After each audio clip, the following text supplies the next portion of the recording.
Gamers, over a week ago, we got this brand new pack that introduced not only Tenpai, but a lot of support for different archetypes, including some new archetypes such as Goblin into the game. And usually we do a deck showcase pretty close to the release of these new sets.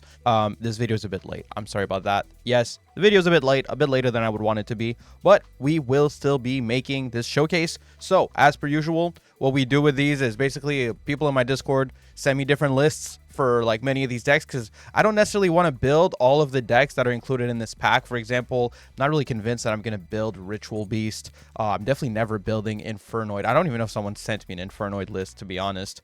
You know, Goblins, I actually did build one, but you know, there's a couple things that we can like show off in this video, just different decks I got support, different interesting builds for the decks. So even though it's late, we're still going to do it. I mean, people send me a bunch of lists and stuff, people in the Discord. I really appreciate their hard work when they go and get replays and stuff for these videos, so I definitely don't want all that work to go to waste. So yeah, we're about to get into that, but first I do need to shout out the sponsor of this video, Warpforge. Warpforge is the Warhammer 40k series very own online card game, cross-platform between mobile and PC, available on Steam and on Google Play as well as on iOS. This game is definitely worth a look, especially if you're a fan of the Warhammer series. I mean, you really can't go wrong with it. Now let's get into the good stuff. Warpforge has some really cool mechanics that bring the universe to life. For example, the Necrons can reanimate their troops like zombies. The Adepta Sororitas have this whole prey ability thing going on. Plus, your Warlord actually fights on the battlefield alongside your units, which makes every match a lot more intense. There's a lot of very important decision making to make throughout the games, so it definitely keeps you on your toes. And they've got a lot of variety here. We're talking 10 factions from orcs to Tyranids, and every faction has so many different decks that you can build within them. The new release even brought in Astra Militarium, aka the Imperial Guard, and if your favorite faction is not in the game yet, just hang tight. They're probably working on it because the game is constantly getting updated. It's also pretty easy to jump into. You can snag a free starter deck, and if you want to try out a different faction, they give you a starter deck for those too. You even get a free shot at draft mode every day, so you can build up your collection without spending a dime. Plus, there's a new thing called Alliances, where you and your friends can team up, climb the leaderboards, and earn some good rewards together. So yeah, if you like Warhammer 40k, or even if you just like card games in general, you should give it a shot. It's free to play, super easy to get started, and there's a ton of content to keep you coming back. So you can download it right now using the link in the description. Grab that starter deck and start building your army. Thanks again, Warpforge, for sponsoring this video, and let's get back to the showcase. All right, so showcase time. We've got a lot of really fun and cool decks to showcase, and some of them are also really, really good. Like, we have a 10-0 win streak Goblin, so stick around. First off, though, we're going to do a deck that I'm very curious about, which is Buster Blader Tenpai. This is a really funny idea because Buster Blader Tenpai can turn off dragons for the opponent, which basically means you have Tenpai in your deck, but if your opponent is Tenpai and they make you go first, you just shut the whole like game off for them, basically. So it's pretty cool. So let's see here. Oh, what the? We're going first against Labyrinth. What the? Well, that's not as epic. We're just going second here. All right, let's see what's going on. But to be fair, well, no, not really. I think we just win off of Sanguine Summoning. Okay, maybe not, maybe not. Let's see. Let's fast forward. So opponent going Ariana, grabbing a big welcome. Then we go Sanguine. They're going to go Max C. Ew, I don't know about this. It just seems like we're just going to OTK with Tenpai. I was hoping to see some Buster Blader action. All right, setting a trap. Going Kaimen, big welcome. Summon Lovely. And what are we doing here? Lovely pop what? The spell? Okay, maybe they have like a Daruma or something. Oh, what the? Are we for real right now? Are we for real on God right now? Oh, okay. Kinda, yeah. I mean, that stops lethal for sure. For sure we get stuck in the grind, and I guess that is another advantage of this is if you get stuck in the... Oh my god, we're just setting all of it. Alright, so we both drew a bunch of cards off of Maxi here. We're going straight for Prologue of the Destruction Swordsman. Our opponent's going Maxi again. We go Destruction Swordsman, Sword Memories in the grave. I just need to read this. You can banish it, fusion summon one Buster Blader, the Dragon Destroyer Swordsman from your extra deck by banishing materials listed on it from grave. Oh, I see. So this sends that trap and Buster Blader from deck to grave. Then you activate the graveyard effect to fusion summon using, like, I guess a Tenpai in the grave plus Buster Blader. Yeah, that's cool. So now we get Buster Blader, the Dragon destroyer. But our opponent's not even playing. Oh wait, what? Huh? Oh, okay. So it's prologue. So basically, yeah, the sending of those 2 cards to the grave was the cost to special this. And since you're sending this card and this card to the grave for cost, that means that you get to activate this card before the effect of the first trap you activated resolves, which is why this summons at the same time as this. This is such an insane lock to get down, especially in a deck like Tenpai that will just like win on the crackback after. Really, really cool stuff. Like this Buster Blader build, I kind of want to try it just because it seems so fun to do. So yeah, shout out Pita Sauce for this one. All right, opponent doing this stuff. And again, this is like the first time we're ever, I think, showing Buster Blader on the channel. So I'm really happy. Look, everything's a dragon. Everything's in defense. Can't do anything. This is a trap deck, so they might still have things here. Oh, also, we do this. Now our fire dragons are unaffected. They're going to go for a big welcome. We can activate Prologue in the grave. What does this do? You can banish this card. Destruction sword cards you control cannot be destroyed by battle or card effect. Okay. Do we even... Okay, but I don't think we have one. I might be tripping. Anyway, our dude is getting pretty massive here. 68,000... No, 1,000. 6,800 attack, I mean, sorry. Okay, going Storby in the grave. Welcome Labyrinth sets itself again. Stovey Torby. Switch to attack here. Going Imperm. Oh. Oopsie. Whoopsie. That's scary. Grabbing an Arius. I mean, they certainly filled up the field with a lot of monsters, but I'm not convinced that that's really going to make all the difference here. Chundra summons Pydra. Pydra sets the Kaimen for later. Yeah, I mean, swing, you know, beat over everything. Maybe we miss lethal, but I think we still like... Oh, we don't miss lethal. We don't miss lethal. Trap trick. What are we doing with trap trick? Okay, I think we do miss lethal because we swing. Who else swung this turn? Yeah, we just get to swing 3 times with. So we'll do like 6k damage with this dude. Oh, okay. No, they're living. Wait, no, we have Biden. I forgot about Joe Biden in the grave. Oh yeah, they're turbo dead, dude. They're turbo dead. Am I tripping? No, I'm not tripping. All right. Yeah, my replay reaction was pretty bad on this one. I was a little confused about the way that Buster Blader engine worked at first because I didn't realize that it was cost to send those 2 cards to the grave. I thought that was the effect. Sending 2 cards from deck to grave for cost is pretty insane, pretty broken actually. Anyway, that was pretty cool. We're gonna go check out the list, and do keep in mind also every list I'm gonna be showing in this video will be linked in the description, so if you can just easily copy the list, right? So that's nice. But yeah, let's check out the list. This replay was so fire. Yeah, so here it is, you know, so as you can see, still running basically the full Tenpai package. I guess it really doesn't take that many main deck cards to run Buster Blader as an engine, right? You're running like the Buster Blader. You want 3 of this trap because this is the trap you want to draw because it sets up everything you need to do the fusion plus synchro play that you have, which is pretty crazy. I'm not exactly sure why we run 2 of this. Or 2 even of the Buster Blader. My guess is you have to send from deck, so it's in case you draw them. Yeah, so it is, you have to send it from the deck. So I'm guessing it's just in case you draw them, it doesn't completely shut off the prologue. I'm not sure if there's other reasons for it, but either way, I do think this deck is really, really awesome.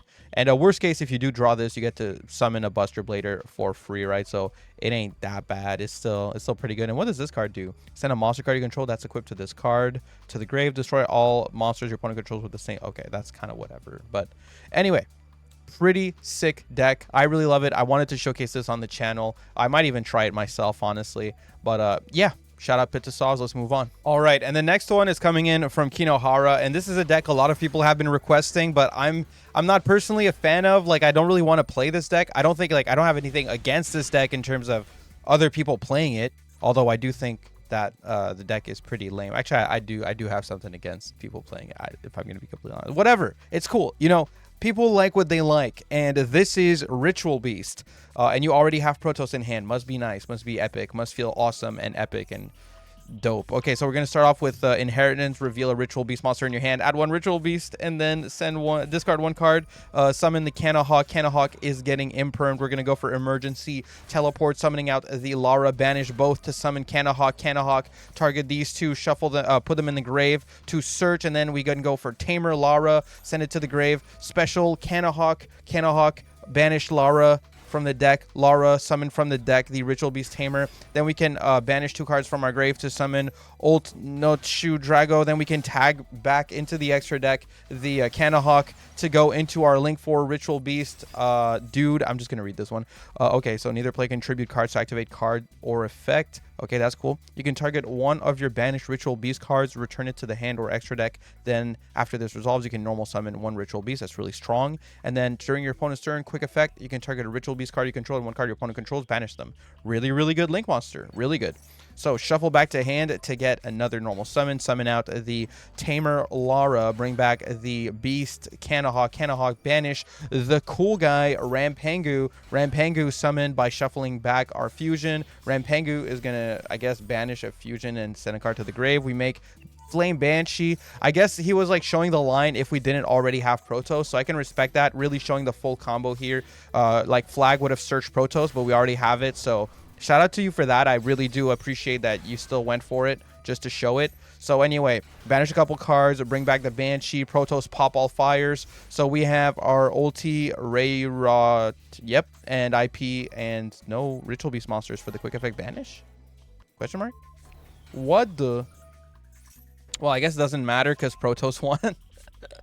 I guess it doesn't matter because Protoss literally won the game. So yeah, I mean, it's over, right? It's totally Jover.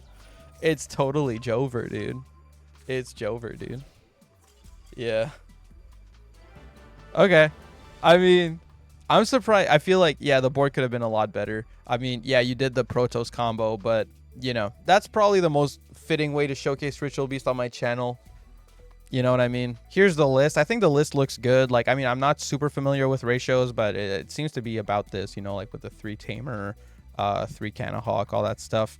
So, yeah, if you guys want to copy the list, link is in the description. Let's move on. All right, and next up, we have what I think are the best results I've seen for a Goblin Biker deck. This is Goblin Biker Spriggans from Legend Winkun, who, by the way, this dude is pretty sick. Winkun topped my only Master Duel Central tournament. He topped it, if I recall, with it was Exo Sister mixed with Val Monica. So yeah, this is Goblins mixed with Spriggans. Let's see it in action. 10-0 win streak for this deck in Master. So that's really, really good. That's the best results I've seen for Goblins, honestly. 10-0 win streak in Master with Goblins is crazy. So, you know, we're using the Terror Top here to get into Gabanga. Gabanga does get negated. Let's see if we can maybe draw. I'm guessing we want to draw. Oh, we're just going straight into Xyz's Armor Fortress. We're like, all right, never mind that then. We'll just do this. And then Armor Fortress gets ashed. Okay, at this point, we're like, might need to start drawing and just hope to draw into our Goblin monsters to extend our plays here. So we're going to go for Triple Tactics Talent. And we draw, oh, okay, that works. So we draw into a Clatter Sploder. Clatter Sploder can special summon any Goblin from the grave when it's summoned. So we're just going to go SP here. And we're just passing on SP Gabanga. Gabanga is going to attach a material. This isn't the worst ever. Basically, we have a negate, an SP, and a suck because the one in the grave, or is it this one? During the opponent's turn, quick effect, you can detach a material from your Gabanga to special summon this card from the graveyard. And when you detach a material from Gabanga, that's going to trigger his effect to be able to basically take one of your opponent's monsters and equip it as a material. Well, attach it as a material. So we have a suck, a banish, and negate. Pretty good. Pretty good. I mean, through 2 hand traps, by the way, keep in mind. This deck usually loses to a hand trap, so it's being played really well here. Unfortunately, our Gabanga is negated, so we're just going to go Imperm on the Lila and see where that takes us. Ouch. Now I'm surprised you don't lose. Now I'm really surprised you don't lose. This dude has to misplay. This dude has to really screw up here. Okay, yeah, okay. This guy sucks. What the fuck are you doing? What are you doing, dude? Why? Why would you do this? That's so Random. Why would you make Underworld Goddess here? That's so stupid. You could have locked down the board. This dude could have literally just like made like a random Link 2 and made like a 3200 attack gigantic and just swung over the SP and then like went like just popped off. That's so bad. This is like a disaster. Like, oh my god, bro, come on. What are you doing, dude? Holy. Yeah, this guy deserves to lose for sure. We're going to go for Branded and High Spirits. That's the Spriggan's aspect. And they're going to go for Sprite Starter, which is like a disaster here. Just atrocious. Anyway, so Branded and High Spirits. How is this Master, by the way? How is this happening in Master? It's crazy to me. All right, grabbing a Sprite Starter. We got our kit with our Branded and High Spirits. Go for Golgonda. And we can make our Spriggan's Merrymaker, dump the Spriggan's Brothers, but they do get negated by the quick effect of special summon, negating a special summon from the grave with the Goddess. So we're going to go Brothers here, attach it to Merrymaker, and go into our gigantic champion Sargus. Are we playing Regulus in here? Yes! Love Regulus. This is like one of the big payoffs of the Spriggan's engine. So summon out the Regulus, get ourselves a nice Omni Negate. Beat over that guy with Sargus, and then in end phase, oh, we do get to go Sprint Effect and summon Spriggan's Captain Sargus. Damn, this card is pretty cool. What does this do though? Does this do anything? During opponent's turn, quick effect, detach a material from an Xyz monster you control, then target one face-up card on the field, destroy it. That's crazy because we then also get the effect of Gigantic Champion Sargus. That's really cool. This card, if a material is attached, you can target a card on the field and destroy it or return it to the hand. So we get 2 removals basically off of this guy. Okay, we're just going straight for the first one. That's okay. I'm surprised we're doing that. Oh, we get to do this as well. Okay, so then we can go for Sargus with this guy. I didn't even think of that. Yeah, the Goblins Engrave can trigger Sargus's bounce. Whoa! Dude, that was so good. No shit, you got 10-0 win streak with this. That's super solid. The synergy's crazy. I was playing Punk Goblin last night, and I got a pretty good replay, and I was like, okay, if I don't like the Goblin replay enough, I'm going to show them my Goblin Punk deck. But my Goblin Punk deck looks like ass now. I thought my replay was good. Now it looks like ass. This looks way better. And yeah, so here's a list, right? Like, you know, you basically always want to run Terror Top if you're running the Goblin engine. It's just such a good engine, like a good extra engine to run just because it gets you rank 3. And Goblin, the thing I don't like about Goblins, oh my god, you're running 3 of Boom Mac. I guess it makes sense since this deck is Spriggan's and Sargus. Removing a material from Sargus is really strong. But the thing I don't really like about the Goblin engine is it doesn't really have a real 1-card combo. I find that pretty annoying. Like normal summoning Goblin Biker Doug Charger is not really good. So I don't really like the idea of running 3 of this. And I even like this even less because this also is only good once you already have an Xyz.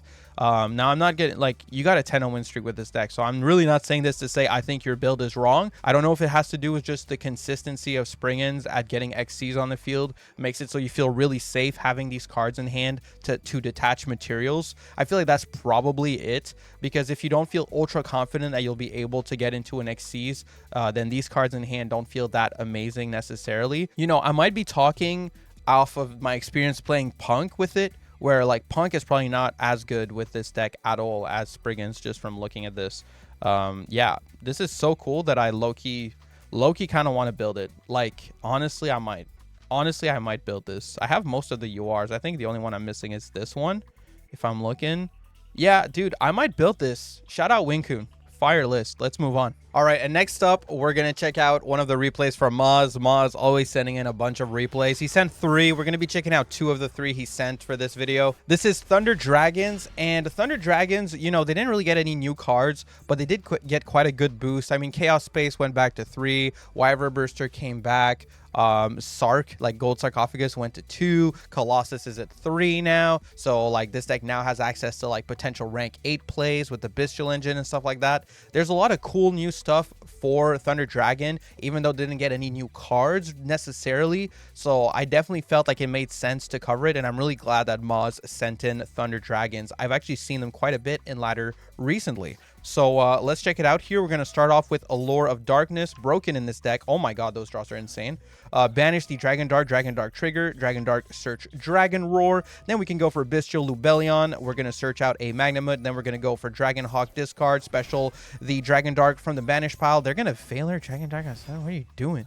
We're going to Magnamut that Veiler. What the hell was that? Anyway, summon Lubellion, activate Regain from the deck. Banish the Magnamut to summon Wyvern Burster. Shuffle it back to draw a card. Go Allure again. Allure, draw 2. Banish the Dragon Roar, summon Dragon Dark. Make Colossus, I guess. It's time, baby. And we can make a rank 8 now because we can just summon Colossus again later. It doesn't even matter. We have 3 of it. It's actually insane. We're going to go Chaos Space here and, discard the Dragon Roar to grab a Lubellion. Use Ash and Wyvern Burster to go into IP Masquerena. And we can go Wyvern Burster, grab our Collapse Serpent, summon Collapse Serpent by banishing Wyvern Burster, go Chaos Space and Grave, shuffle back Wyvern Burster to get a draw. I miss saying that. Druid Swarm is here, baby. We can make, what, Chaos Angel? Oh, okay, Hieratic Seal is fine. I will say, actually, now that I think about it, he did mention he wanted to make Pit Knight early under IP Masquerena here to get like a negate when he activates IP. So he said this was a mistake because Hieratic Seal can only be activated in the extra monster zone. So I don't know if it was a misclick or a misplay, but Maz did tell me that he wanted to make Pit Knight early here. But anyway, we're going to grab our Wyvern Burster again, end phase, search Baldrake. And yeah, I mean, this is solid. Obviously, our Hieratic Seal should have been Pit Knight early because right now it just does nothing. But other than that, I mean, this is good. They go Max C. We have the Ash for the Max C, so that's a big deal. And keep in mind, not only is this a spell negate. Okay, do we spell negate? Yeah, we do. We do, right? Like, they're on 2 cards left. Now they're going to go for Bonds. Yeah, this is, honestly, this is probably fine. This is probably fine. They can't search anything. Like, you're done. You're dead. Colossus is crazy. And yeah, one thing I want to mention just before this guy scoops, Hope Harbinger, while it is a spell negate, it also has a secret effect. Well, it was secret to me. Maybe you already knew about this. Yeah, you can detach a material from this card and change the attack target to this card. So, by the way, shout out to the Royal. I didn't even notice. Yo, Harbinger Royal. Nice. So yeah, so like not only is Colossus like loaded with a bunch of destruction protection, but if your opponent somehow got through the destruction protection and tried to swing over it by battle, you could literally just change the attack target to Hope Harbinger, and that is not once per turn. So yeah, really, really silly stuff. Pretty damn good, like into Tenpai, for example, you know, just that's why I'm pointing it out. Anyway, so here's Druid Swarm, I suppose. Then they're going to go for Primera, and they're going to go for Emeth. But we win here off of off of IP Masquerade. I should start calling this guy MF Doom. All right, so summon SP and we win. That's it. We won. Can't add to hand with Primera because they're under Colossus, of course, and we get the Druid Swarm to send the other one. Is that simple, baby? Is that simple, baby? Yeah, Thunder Dragons are crazy now. They're crazy now. If that was Pit Knight early, that would have been... Well, honestly, it would have changed to nothing, but it would have been pretty epic. But yeah, dude, like, respect to Maz. As always, making sure to get a really good replay that really showcases, you know, like Maz is really good at making his replays actually showcase what the deck does. Like, sometimes I get replays and it's like, yeah, this is good, but it's not giving people, like, the full context of the deck. This was just a really, really effective replay, is I guess what I would say. I'm gonna stop glazing Maz. Here is the list. Very, very cool, very good. 3 Ghost Ogre. Ghost Ogre is crazy right now because it pops the Tenpai field spell. The list looks super clean. You got 3 Chaos Space in there, 1 Thunder Dragon Fusion, which makes sense since you're running a bestial package this big. 2 Gold Sarcophagus, because why wouldn't you? This is like better than Rhoda for this deck, and the extra deck is looking mad clean as well. Love to see it. What does this card do? I'm not going to read that, actually. Never mind. You guys can go find out by clicking the link in the description. All right. And this replay is coming in from Kenny Pickering. He's always got good replays as well. And, of course, Kenny had to send in the Ken and Gen engine combo. That's a bit of a mouthful. I actually have 2 Ken and Gen lists that I'm going to show you. One from Maz and one from Kenny. If you guys are not familiar, I mean, you'll see. They're pretty funny cards. And, yeah, this is the Ops Infernoble Mikanko with Ken and Gen engine in here. So let's see how this goes. We're going to start off with a Speed Droid Terror Top. Summoning out the Tekka Tomborg, making ourselves an MX Saber Invoker. This is crazy. Just summon an Earth Warrior from deck with that. Oh, we get ashed. But we do have a ton here. Like, we have Talents, we have Thrust, and we have Ceremony. This is pretty crazy to get ashed into. So we're going to go for Talents. We're going to draw 2. We're going to activate Durandal. Durandal is pretty good.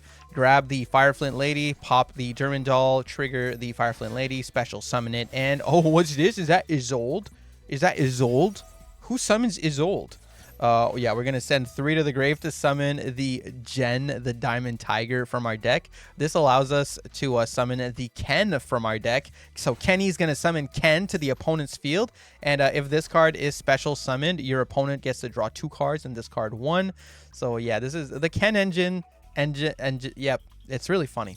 So, and also this makes our Thrust live. That's so cool. Actually, I didn't even think of that. Yeah. So now our Thrust is live. So we get to actually add our card to the hand. So we can grab a Rites and search our Ohime, right? Yeah, we get to search Ohime here. This is crazy. So now we can go Ohime, grab Arabesque, discard the Hare, activate Great Mikanko Ceremony.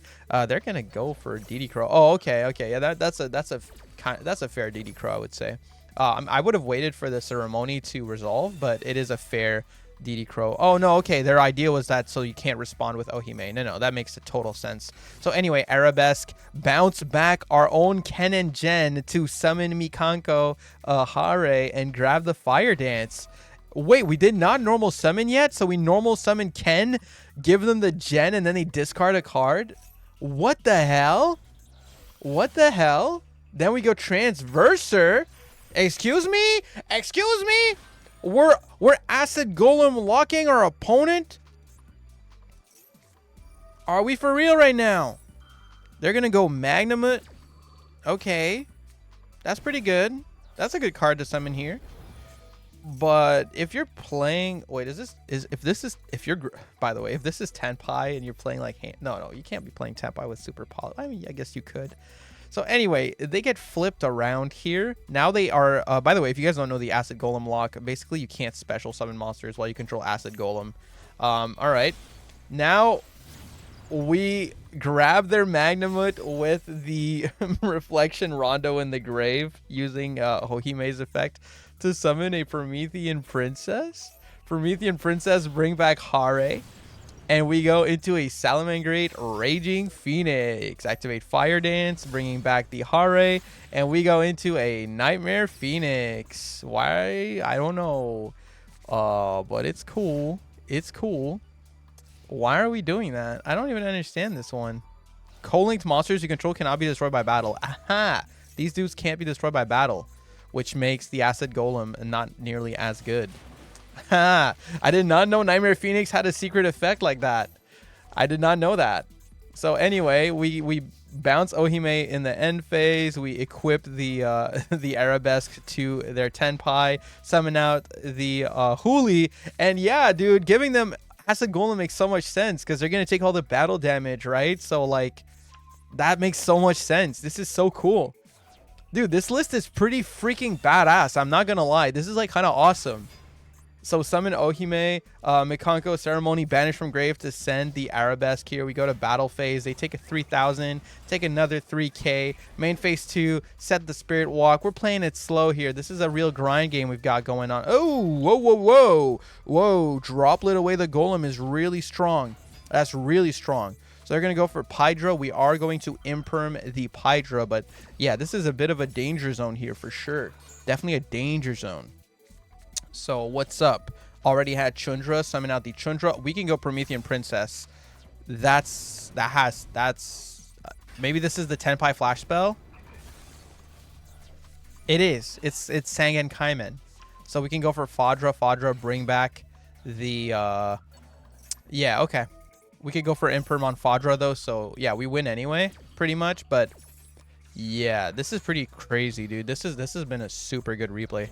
Super solid replay. I mean, we already won basically. Like next turn we win, right? So yeah, they're going for Hieratic Seals here. We have Spirit Walk and 2 Link monsters. I don't think that seal is going to be doing that much, especially not that we drew into Ash. It's like, nah, bro. Oh, we're letting this resolve. That's interesting. We're summoning Ash. And just doing Promethean again, huh? I guess that makes sense. I mean, you're not really worried about these Tenpai cards until the battle phase anyway, right? So we can go Promethean Princess, bring back the Hare, and then we can equip the Chundra to the Hare, and just, yeah, okay, fair enough. Now we're going to go into a Hita. Hita, grab Chundra. Oh, Ash. Okay, sure. And with these two, go into SP just to banish the Fadra. Yeah, fair enough. Fair enough.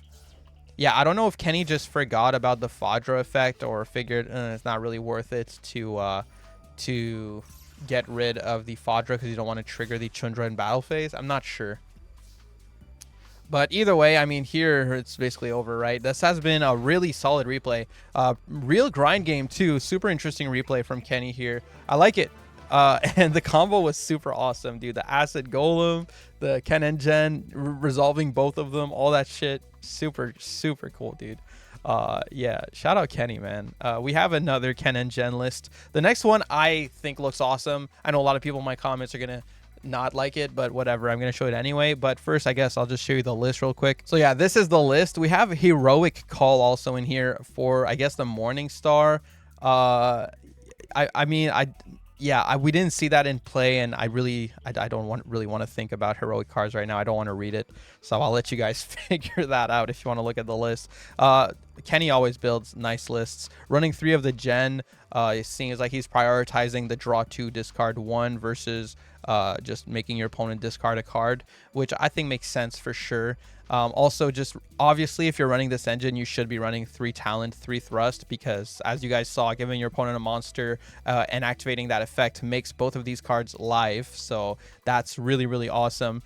And other than that, the Acid Golem play is just badass. I love it. I love this deck. I mean, this is so cool. At first I said Infernoble Mikanko, then I realized, wait a minute, this ain't even Infernoble. Like, we got a Fireflint lady, but this is just straight up Ken Gen Mikanko. So my bad. My bad. All right, this is the last replay we're going to do for today. This is, again, from Mazinger, and it's Mekk Runick Ken Gen, bro. I mean, come on. I had to do it. I had to show it, bro. Listen, I know a lot of people don't like Runick, even though there's a bunch of really cool Runick builds out there, and I think people are just attributing all the stun crap to Runick, even though this engine is actually really well designed and really cool, but whatever. But especially the Mekk Knight variant is just so stupidly based, and I think the idea here is basically because you can go like a Runick spell and get yourself a monster in the extra monster zone, then you can potentially like set or activate a spell under it, and that makes sure that even if you're going first, you're going to get 2 cards in 1 column, which means you can special your Mekk Knights. This basically frees up your normal summon, which I'm guessing is the idea here, because then you can just like normal summon either Ken or Gen, right? So that's what my guess is. I don't actually know. But yeah, so we're going to go for... also, it protects your monsters from Imperm, which is good for like Hugin and stuff, right? So we give our opponent Ken. We get to draw 2, discard 1.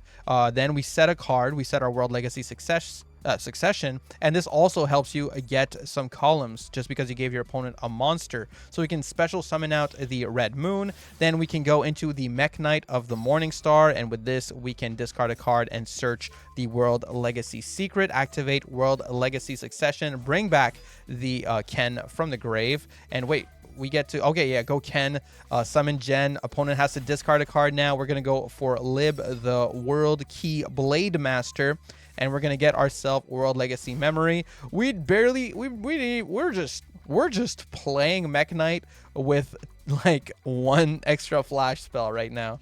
We are just playing Mekk Knight right now. Our opponent seems to be on some Snake Eyes stuff. Honestly, these 2 monsters are pretty good link material for our opponent here right now.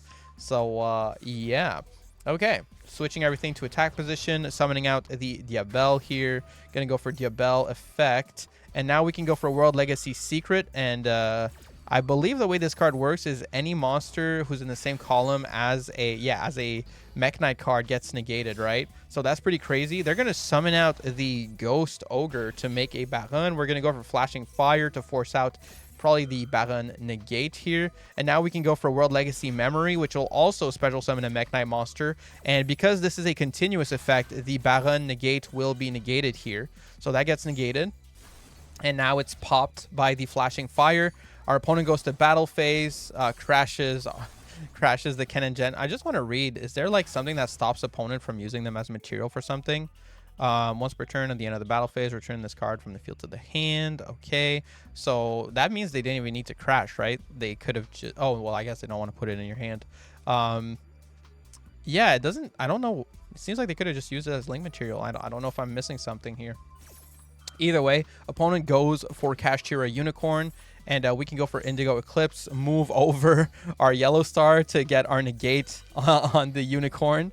That's pretty cool. That's pretty funny. Oh, okay. One of our dudes got Divine Carnated, and now our opponent's going to make a Link Revo, link away into SP. Okay, yeah. SP, I guess, to deal with the trap. That's fair. That's fair. And when the trap is removed, that does pop our Mekk Knight monster. So anyway, we're going to go for Lib here. They're going to chain the SP Little Knight. I don't think that changes anything really here, so it's kind of whatever. And we don't even have a battle phase this turn, so it also doesn't matter that our opponent's field is empty. It is pretty funny how we're just like committed to not activating our runic spells right now. We're just kind of playing Mekk Knight, dude. So World Legacy Secret, we're doing it again.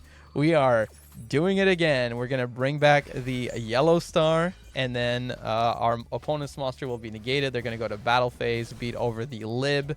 And at this point, man, this guy's really fucking beating the Libs here. We're going to go for a Hugin. Hugin effect, discard the Dispelling, grab the Runic Fountain finally, and we do have Smithing Storm down here, so activate Fountain, activate Smithing Storm, banish a card, draw a couple of cards, and now we're really in on our engine, you know what I mean? Our Ken engine, if you may. So we're going to go Girsu, dump Girsu, use these two, make ourselves another Lib, and now we can go for Libs on Summon effect, set the World Legacy Whispers from the deck, set up a Mekk Knight Blue Sky. Blue Sky is going to search. We grab our Purple Nightfall. Purple Nightfall is crazy. We have 2 columns here. Summon the Purple Nightfall. Banish Girsu to search Indigo Eclipse, and Girsu will be back later. Make a Mekk Knight of the Morning Star, and now we can discard our World Legacy World Armor, and our Lib to remove the Promethean Princess, grab World Legacy Key with our Link monster, go for World Legacy Key, add back our other copy of World Legacy Secrets, summon out Indigo Eclipse, move it over so we have another zone with 2 columns, well, 2 cards in 1 column for later.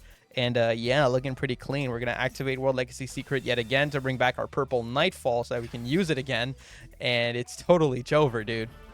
Totally Jover. See, like, I feel like Moz here was really did everything in his power to make a runic deck look cool. Like, I feel like you can't possibly argue that was cringe, dude. You can't argue. You can't convince me that wasn't cool, bro. That was not cringe, dude. That was base, dude. You can't stop, dude. I get so many comments hating on anything that has a runic card in it, bro. That shit was awesome. Anyway, whatever. Yeah, so here's the list. You know, you're running 3 of the Gen, 2 of the Ken. So, yeah, you know, same concept as earlier. Kind of prioritizing summoning Ken on the opponent's field to get those draws in a discard. For extra consistency, it makes a ton of sense. This deck doesn't really need its normal summon quite as much, although you do have a good normal summon in Girsu, which is why you're running 3. And then, you know, you have like a bunch of board breakers, you know, a couple of talents. I feel like if you're running Ken and Gen Engine, you should probably be running at least 3 talents. But we're doing 2 talents, 2 thrusts, probably to keep the card count a bit lower because it is at 50 cards. But I really don't. I mean, if you're already at 50 cards, I don't see why you wouldn't just go to 52 and just have 3 talents, 3 thrusts, you know. But, you know, Moz probably tested it and was like, nah, this feels right. So whatever. I'm not going to harp on it too much. But yeah, this list is awesome. Wow, running a Torpedo just to get into Ray Lancer. That's definitely interesting. That's the list. That's the video. That's the showcase. And I gotta say, man, shout out to the Discord. Lots of really good replays today. Lots of really cool lists to showcase. I really appreciate when people help me with these. If you guys, by the way, ever want to help with one of these videos, like people that are just watching these videos, and you ever want to like submit lists and you're not sure how, it's really, really easy. Like the link to the Discord is in the description. Like when we get a new pack, I or one of the mods will make like an announcement in the deck showcase channel. And then like basically you just send a list either with cards that got unbanned or any new cards from the set, you know, that enable a new strategy. And you just send a list and a replay with your friend code. And yeah, that's about it. So if you guys ever want to submit, just make sure to join the Discord. Link is in the description. As for me, I got to get editing. I'm going to go make this video for you guys and post it. So yeah. See ya.